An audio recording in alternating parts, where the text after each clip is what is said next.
오늘 말씀의 제목은 하나님의 말씀을 들려주는 부모라는 제목입니다.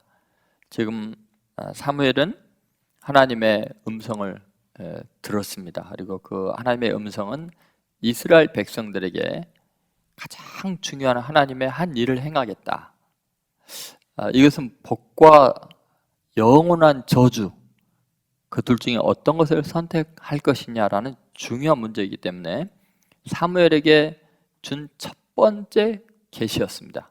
그것은 엘리 제사장에게 아무리 알려줘도 엘리 제사장은 깨닫지 못하는 바였죠. 그래서 이스라엘에 이제 한 큰일을 행하겠다 하면서 엘리 제사장의 가문을 저주하는 내용이 나와 있습니다. 그리고 그 핵심적인 내용은 뭐예요? 결국은 부모의 역할을 잘못했다. 그리고 자식들은 아버지의 말을 거역하고 멸시했다. 그래서 그 집안은 뿌리째 뽑히는데 레위인이고 대제사장이었기 때문에 사실은 영원한 언약의 대상이었지만 완전히 그 모든 직분과 그 생명을 완전히 뽑히는 그러한 저주를 받게 되는 내용입니다. 그래서 지금 자녀 교육과 또 부모님을 공경하는 것이 얼마나 중요한가를 보여주는데요. 이 본문이 의미 있는 것은 엘리의 가문과 엘가나, 사무엘의 가문을 대조시키고 있기 때문에 그렇습니다. 엘리의 아들들과 엘가나의 아들 사무엘을 대조시켜서 하나님께서 완전히 그 두 집안을 인물을 교체시켜 버립니다. 자리를 바꿔버리는 이제 그런 일이 있습니다. 그래서 이 5월 가정의 달에 부모의 역할이 얼마나 중요한가, 그리고 부모님의 말씀에 순종하는 것이 얼마나 중요한 일인가를 함께 살펴보려고 합니다. 자, 도대체 엘리 제사장 가문은 왜 그렇게 저주를 받았을까? 그 시대가 어려워졌을까? 첫 번째는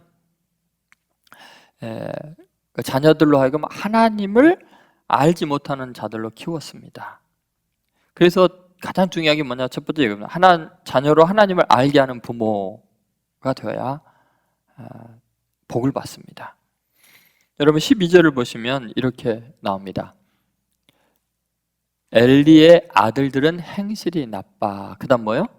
여호와를 알지 못하더라. 제사장의 자녀들이 하나님을 알지 못할 정도고 행실이 나쁘다 하면은 일반인들의 그 타락한 수준은 상상을 초월할 정도라는 겁니다. 그런 시대였다는 거죠. 여러분 하나님을 알지 못하는 가정, 분명히 이거 지금 예배는 드리고 있겠죠. 제사장 가문이니까. 그런데도 그 예배가 형식적이고 그 예배를 통해서 자신네들 배만 채우는 그런 예배, 하나님은 알지 못하고 종교 의식만 남아있는 그런 껍데기만 남은 종교의 형태, 이것이 그 시대에 저주받은 모습입니다. 하나님을 알지 못하였다. 여러분 하나님을 알지 못하는 것이 가장 큰 그 절망의 시대의 특징이라면 거기서 구원받는 유일한 길은 뭐예요? 하나님을 힘써 아는 것밖에 없습니다. 그래서 호세아 선지자가 6장 1절과 3절에 이런 말씀을 했습니다. 한번 같이 읽어보겠습니다. 오라 우리가 여호와께로 돌아가자. 여호와께서 우리를 찢으셨으나 도로 낫게 하실 것이요 우리를 치셨으나 싸며 주실 것입니다. 그러므로 우리가 여호와를 알자. 힘써 여호와를 알자. 그의 나타나심은 새벽빛같이 어금이 없나니 비와 같이 땅을 적시는 늦은 비와 같이 우리에게 임하시리라 하니라. 여러분 그러므로 우리가 여호와를 알자. 힘써 여호와를 알자. 여러분 지금 코로나19로 하나님께서 정말 우리의 모든 가정, 사업, 사랑하는 사람 다 찢으시잖아요. 이때 해결책은 뭐예요? 여호와께 돌아가자는 거예요. 하나님께 돌아가는 게 뭐예요? 하나님을 아는 거예요. 부모도 자식도 하나님을 힘써 알지 않으면 희망이 없는 거예요. 지금 엘리 제사장은 예배는 드렸지만 하나님에게 관심이 없었던 거예요. 자녀들에게 하나님을 알게 하지 않았던 거죠. 이것이 얼마나 심각한 문제인지 모릅니다. 여러분 이스라엘이 교만하기도 하고 주위에 악을 행하기도 하고 그러지만 그 작은 나라가 그렇게 강한 나라가 될 수 있는 이유가 뭘까요? 그것은 유대인의 국시라고 하죠. 가장 중요한 국가의 아주 중요한 정책 중에 하나가 이런 거였습니다. 자녀에게 땅을 물려주지 말고 교육을 물려주라.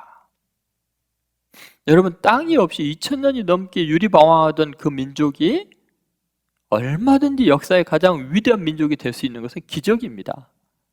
국토가 없는데, 다 잃어버렸는데, 정치적인 힘, 법 아무것도 없는데 하나님을 아는 교육을 제대로 시키니까요, 세계 모든 민족 가운데 가장 강력한 민족이 됩니다. 이 교육이라는 게 뭐냐면 바로 구약 성경 신명기 28장 1절부터 24절의 말씀과 신명기 6장 6절의 그 말씀의 핵심 요소입니다. 그 내용을 보면 이렇습니다.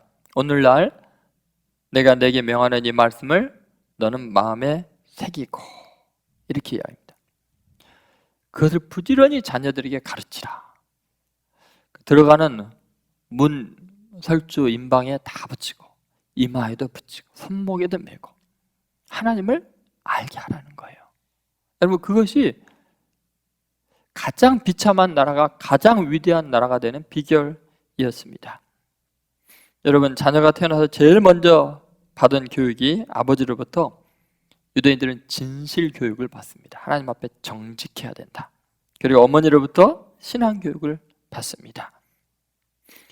그리고 선교원에서는 신앙의 전인격 교육을 받습니다. 그러니까 이스라엘은 온통 하나님에 대한 경외감을 아버지로부터 어머니로부터 선교원에 가서 배우고 있었던 거죠.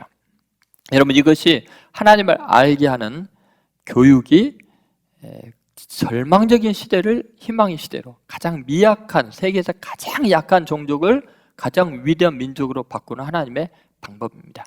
한나와 엘가나를 이제 생각해 봅시다. 저때쯤 됐는데 사무엘, 그렇게 애가 안 생겨갖고 기도로 눈물로 낳은 자식이잖아요. 근데 하나님께 서약한 대로 이 아이를 하나님께 바쳐버렸어요. 여러분, 어린 사무엘이 철이 없을 때 무슨 생각이 들겠어요? 어떻게 엄마가 나를 교회에다 바쳐버리고, 저 엘리 제사장은, 할아버지는 비대해갖고 내 마음도 모르고 돌봐주지도 못하고, 그 엘리 제사장의 아들들, 삼촌들은 못되기 그지없는데 나는 이게 뭐냐고 그랬을 거 아니에요. 근데 철이 좀 들으면 무슨 생각이 들까요? 하나님이 얼마나 좋으신 분이고 얼마나 두려운 분이면 그렇게 자식이 없어서 나를 위해 기도해서 낳은 나를 하나님께 바쳤을까? 사무엘은요, 어머니만 생각하고 엘가나 아버지만 생각하면 하나님에 대한 경외감을 누가 설명해 줄 필요가 없는 거예요. 나를 바칠 정도면 나를 얼마나 사랑하는지 알거든요. 해마다 그 비싼 그 색동옷들을 지어서 갖다 주니까요. 자기를 위해서 울부짖으면서 엄마가 기도하는 거 다 듣고 있으니까요. 그럼에도 하나님께 바칠 정도라면 자기보다도 하나님을 더 사랑하는 그 하나님에 대해서 무슨 설명이 필요하겠습니까? 그냥 어머니가 자기를 하나님께 바친 것만으로 하나님에 대한 살아계심과 그분의 두려우심과 위대하심을 자기의 삶으로 그냥 느끼고 있는 거예요. 자기를 바친 것만으로도요. 그런데 엘리 제사장은 하나님보다 자식들을 더 사랑했어요. 뒷부분에 그런 내용이 나와요. 여러분, 우리는 꼭 잊지 않아야 됩니다. 하나님을 알게 하는 거, 내 삶을 통해서 그 보여줄 수 있는 방법은 자식보다 하나님을 더 경외하는 겁니다. 자식을 하나님께 바칠 수 있는 믿음, 그것은 말이 필요가 설명이 필요 없습니다. 엘리 제사장 그 가문이 될지, 엘가나, 사무엘 그런 가문이 될지 여러분이 스스로 선택하십시오. 하나는 그 시대를 무너뜨리고 망하게 하고요, 한 가문은 그 망한 시대를 구원하는 위대한 역사가 일어나는데 그것은 하나님을 알게 하느냐 모르게 하느냐, 그 차이밖에 없습니다. 자, 두 번째 우리가 생각할 것은 자녀들을 온전한 예배자로 세우는 부모입니다. 그 엘리 제사장의 큰 실패는 뭐냐면 예배를 멸시하는 거였습니다. 결국은 하나님을 모르니까 예배가 건성이었던 거죠. 예배를 멸시했던 거죠. 자, 2장 17절을 보십시오. 2장 17절 같이 읽겠습니다. 이 소년들의 죄가 하나님 앞에 심히 크면 그들이 여호와의 제사를 멸시함이었더라. 여러분, 이 제사를 멸시하는 것, 예배를 멸시하는 것이 왜 심각하냐면요, 인간이 지은 모든 죄는 제사를 통해서 사함을 받을 수가 있습니다. 그런데 그 예배를 멸시하면 인간은 실수해서 죄 지을 수 있는데 그 죄 사함을 받을 수 있는 기회가 없어지는 거예요. 여러분, 그래서 예배를 회복하지 못하면 삶이 회복될 수가 없습니다. 여러분, 우리는 이 땅에 육신을 입고 살기 때문에 절대로 죄 안 짓고 살 수는 없는 존재들이잖아요. 실수할 수 있잖아요. 그래서 예배를 자주 많이 드릴수록, 온전한 예배를 드릴수록 사람이 영혼이 맑아지고 씻어지고 기회가 생기고 하나님의 복을 누릴 수 있는 거예요. 근데 만약에 예배를 멸시하면 죄 사함 받을 기회가 없으니까 회복의 길이 막히는 겁니다. 그러니까 결국 그들이 망한 거예요. 다른 것을 멸시하면 그래도 회개하고 새로운 출발이 가능하지만, 여러분, 예배를 소홀히 하고 가벼이 여기고 멸시를 하면 희망이 끊어지는 겁니다. 영영 죄사함의 길이 없어지는 겁니다. 자, 한번 2장 18절을 대조해서 보시죠. 하나님께서 이걸 대조시키는데 한번 보겠습니다. 사무엘은 어렸을 때 세마포 에봇을 입고 여호와 앞에서 섬겼더라. 어때요? 엘리 제사장 그 가문하고 다르게 엘가나의 아들 사무엘은 어렸을 때부터 세마포 에봇, 엄마가 다 짜준 거죠, 제사장 옷을 어렸을 때부터 입고 여호와 앞에 섬겼더라. 온전한 예배를 그 어린아이가 드리고 있었던 것입니다. 여러분, 이 두 가지 흐름이 지금 오늘날에도 존재합니다. 예배를 소중히 여기는 아이들, 예배를 멸시하는 교육을 받은 아이들, 그것은요, 부모님의 예배하는 태도를 보면 대번에 알 수 있습니다. 그들의 미래가 어찌 될지 이미 결정이 난 것입니다. 19세기 세계적인 대부흥사 드와이트 무디를 한번 생각해 봅시다. 이분은 그 어머니가 정말 위대한 분이었어요. 베시 여사라고 하는데, 드와이트 무디는 워낙 가난하게 살았고 그 아버지가 중노동에 시달리다가 41살에 돌아가셨어요. 그러니까 그 어머니가요, 7남 2녀를 키워야 되는 게 막막한 거예요. 남편이 갑자기 죽고 나니까 통곡을 하는데, 통곡을 하고 하루 이틀 앉아있을 수가 없어요. 왜냐면 이 추운 날씨에 애들이 얼어 죽게 생긴 거예요. 7남 2녀가. 그러니까 어떻게 해요? 이웃집에 이제 막 땔감 구하러 다니는 거예요. 그러니까 남편 죽은 것 때문에 슬퍼할 시간이 없는 거예요. 그때 마침 옆집 아저씨가 나무를 한 단 갖다 줬어요. 그랬더니 그 나무를 붙잡고 7남 2녀 아이들 앞에서 기도를 합니다. 하나님, 너무 감사합니다. 우리를 사랑하셔서 지금 얼어 죽지 않도록 나무를 공급해 주신 하나님 너무 감사합니다. 애들아, 하나님께서 우리에게 이 나무를 주셨지 않냐? 너희들의 인생을 하나님이 책임질 거야. 아무 걱정하지 말고 두려워하지 말고 우리 열심히 살자. 하나님께 기도하면서 살자. 근데 여러분, 7남 2녀를 이 젊은 과부가 키우는 게 얼마나 힘들겠어요. 그러니까 친척들이 와서 다 우리한테 한 명씩 맡겨라. 또 오직 여자 혼자서 7남 2녀 못 키운다. 그런데 애들한테 그럽니다. 너네들 하나님을, 아버지를 우리가 믿으니까 아무 걱정하지 말고 열심히 내가 살 테니까 너네들도 나 좀 도와줄래? 그리고는 매일 새벽마다 가정 예배를 드리고 아이들을 축복해 줍니다. 결국은 무디라는 위대한 영적인 리더가 생겨서 한 시대를 영적으로 완전히 새롭게 하는 것은 그 어머니가 하나님의 말씀으로 하나님을 예배하는 자녀를 키웠기 때문에 17살에 물론 세상으로 나갔다가 하는 것마다 실패하죠. 신문 배달도 안 되고 나중에 구두수 전공을 하다가 결국은 예수님을 만나게 되죠. 그리고 위대한 복음 전도자가 됩니다. 여러분, 우리 인생에서 가장 중요한 게 뭐예요? 결국은 하나님을 온전히 예배하는 자녀를 키우는 거. 그것이 한 시대를 구원하는 거예요. 자기 가족만 구원하는 게 아니에요. 놀라운 일들이 있어요. 그것이 바로 사무엘이라는 아이를 하나님께 완전히 바쳐서 이 세마포 에봇을 입히고 하나님을 섬기게 하는 그 한나와 엘가나의 헌신 때문에 이게 가능했다는 것입니다. 이제 세 번째는 자녀를 올바른 인격자로 키우는 부모가 되어야 됩니다. 네, 엘리가 실패한 게 뭐냐면 도덕적인 타락을 방치한 거예요. 그것은 두 가지 측면인데, 하나는 성적인 범죄였고 다른 하나는 어른 말을 듣지 않는 거였어요. 그러니까 엘리의 아들들은 권위를 무시했어요. 그리고 그냥 육체의 정욕을 따라서 마음대로 행했어요. 22절에 보니까, 2장 22절에 보니까 회막문에서 수종되는 여인과 동침하고요. 23절, 24절에 보니까 백성들의 소문도 무시해요. 그리고 아버지의 말도 듣지 않습니다. 무서운 것도 없고 두려운 것도 없고 그냥 자기들밖에 모르는, 자기는 하고 싶은 대로 행하는 그냥 짐승 같은, 망나니 같은 존재들이 돼버린 것입니다. 이것이 가장 심각한 문제인데 얼마나 심각한가 보세요. 25절을 보십시오. 자, 25절 같이 있습니다. 사람이 사람에게 범죄하면 하나님이 심판하시려니와 만일 사람이 여호와께 범죄하면 누가 그를 위하여 간구하겠느냐 하되 그들이 자기 아버지의 말을 듣지 아니하였으니 이는 여호와께서 그들을 죽이기로 뜻하셨습니다. 여러분 잘 보세요. 하나님이 죽이기로 뜻한 사람의 특징이 뭐예요? 어떤 사람이에요? 자기 아버지의 말을 듣지 않은 사람이에요. 여러분, 그 시대가 망하는 징조가 뭐냐? 권위가 없어지는 거예요. 어른들을 경시하는 거예요.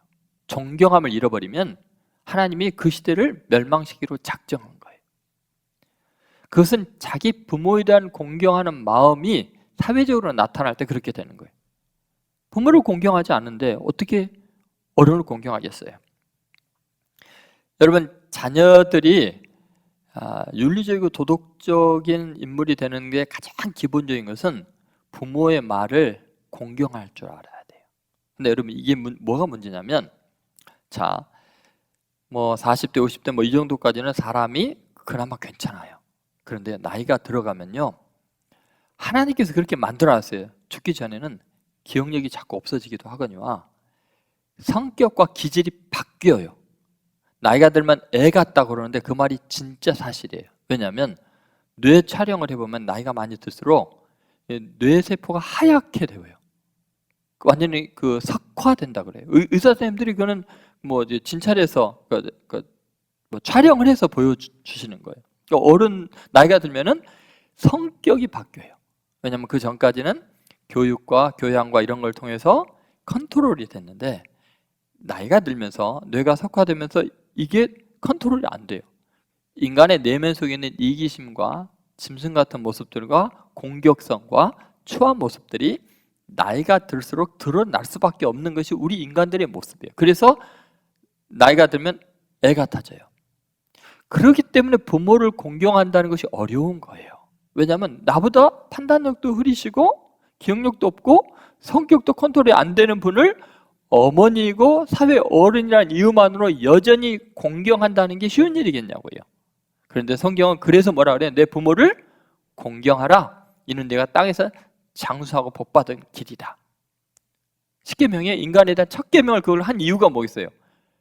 자연적으로 두면 부모가 이상해지고 성격도 바뀌고 판단력도 없고 자꾸 간섭하고 말도 많고 이러니까 어떻게 해요? 멸시하거나 버릴 수가 있거든요. 그러니까 하나님께서 내 부모를 공경하라는 인간에게 가장 첫 번째 계명을 그걸로 주신 거예요. 무슨 말인지 알겠습니까? 그러면 그 부모를 공경한다는 건 뭐냐면 상대편의 상태와 상관없이 하나님의 명령이기 때문에 내 부모님이기 때문에 도의적으로 말씀을 따라서 공경하고 존경하는 거예요. 그것이 신앙이에요. 그것이 하나님께 순종하는 거예요. 그것이 보이지 않는 하나님을 아버지로 제대로 공경하는 사람들의 마땅한 바예요. 예수님께서 인류를 구원하는 십자가 위에서 마지막 했던 말이 뭐냐면 다 이루었다예요. 다 이루었다. 근데 다 이루었다는 그 말씀 바로 직전에 무슨 말 한 줄 아세요? 보라 내 어머니다. 제자 요한에게 어머니를 부탁하는 말을 하고 다 이루었다고 주고, 여러분 효성을 하는 마지막 그것이 인류를 구원한 다 이룬 거예요. 여러분 부모에게 효를 안 하면서 내가 성공한 인생이라고 생각하고 다 이뤘다고 생각하는 것은 어불성설입니다. 부모에게 효를 다하는 것, 그것은 하나님이 가장 중요시 여기는 뜻이기 때문에 성경 전체를 통해서 수없이 강조를 하고 있습니다. 그것은 결국은 인류가 구원받는 문제와 직결되는 위대한 일이죠. 자, 이제 말씀을 마무리하겠습니다. 자, 얼마나 이제 중요한가를 이제 말씀을 드렸습니다. 이 두 가문의 차이입니다. 효를 다하고 하나님을 경외하는 자식으로 키우고 그 부모의 말씀에 순종해서 그냥 제사장의 집에 팔려가 있던 그 사무엘이라는 아이, 그 아이 생각해 봅시다. 제가 요새 역대상하를 이제 새벽마다 말씀 나누잖아요. 제가 역대상 6장을 읽으면서 너무 충격을 받았어요. 그 왜 그러냐? 여러분, 역대기는 레위 지파가 굉장히 중요합니다. 왜냐하면 지금 바벨론 포로에서 돌아온 페르시아 왕 고레스 황제의 칙령으로 538년에 칙령이 내려서 이스라엘 사람들은 다 가서 거기서 성전을 건축하고 거기서 하나님을 예배하는 백성으로 살아라, 하나님이 내게 그렇게 명령했다고 이방인 왕이 그렇게 한 거예요. 돌아오는데 도대체 이스라엘이 누구이냐? 그래서 족보를 따지기 시작했어요. 철저하게 족보하고 그 다음에 성전을 짓고 제사 제도를 다시 만들어야 되기 때문에 예배하는 영적 공동체를 만들어야 되니까 제사장이 중요했고, 제사장 중에 옛날에 북이스라엘에서 돈 주고 산 가짜 제사장들이 많으니까 진짜 레위의 자손 제사장이 중요했어요. 그래서 역대기는 1장부터 9장까지 족보가 그렇게 많이 나오는데 대부분이 레위 지파에 대한 족보입니다. 특이하게도. 그런데 여러분, 엘리가 나와야 되는 그 지점이 6장이거든요. 역대상 6장에 엘리가 나와야 되는데 엘리가 없어져 버리고 엘리 아들들이 전부 다 없어져 버립니다. 그 손자가 다 사무엘상에는 있거든요. 제가 지금 시간이 없어서 성경 구절을 못 읽어드리는데 사무엘상 22장, 22장 다 있었던 엘리의 족보가 역대하에서는 완전히 진멸되고 없어집니다. 그리고 거기에 누가 들어가요?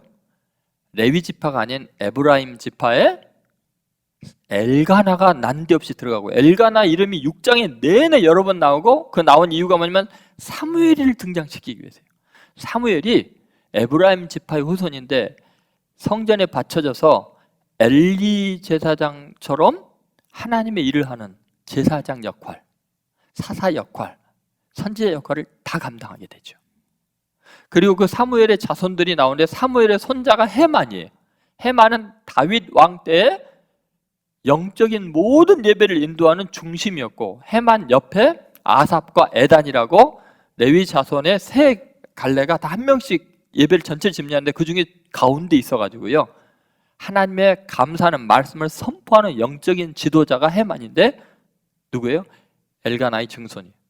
사무엘의 손자예요. 그 하나님을 예배하는 모든 제사가 완성이 되고 인류 역사상 가장 위대한 예배를 하나님께 드리고 가장 강대한 나라가 되었던 다윗의 나라의 그 모든 영적인 리더가 누구냐면 헤만이었다는 거예요. 그게 바로 엘가나의 증손자, 사무엘의 손자. 그 시대를 완전히 새롭게, 차원을 완전히 바꿔놓는 거예요. 여러분, 결국은 하나님을 아버지로 경외하는 엘가나와 한나, 그리고 그 부모님 밑에서 예배를 배우고 성전에 맡겨졌던 그 사무엘, 그리고 그 후손들이 결국 이스라엘의 모든 예배 형태를 만들고 그것을 진행했던 것을 우리가 알 수 있습니다. 결국은 다윗 왕의 영적인 지도자들이 돼 있던 걸 알 수 있죠. 여러분 자녀가 효를 다하도록 하나님 경외하는 법을 가르치시고, 또 여러분은 꼭 기억하세요. 부모의 말을 거역하는 자는 왜 그래? 하나님이 죽이기로 작정할 때 일어나는 현상이라는 거. 그 시대가 멸망당하는 게 뭐냐? 어른들을 멸시하는 사회가 되면 그 시대가 종말이 된 거예요. 예수님이 그렇게 친히 말씀하셨어요. 여러분 꼭 그렇게 다시 한번 회복되는 여러분 가정 되기를 바라고, 자녀 교육 똑바로 신앙적으로 시키는 가정이 되기를 주의 이름으로 축원드립니다.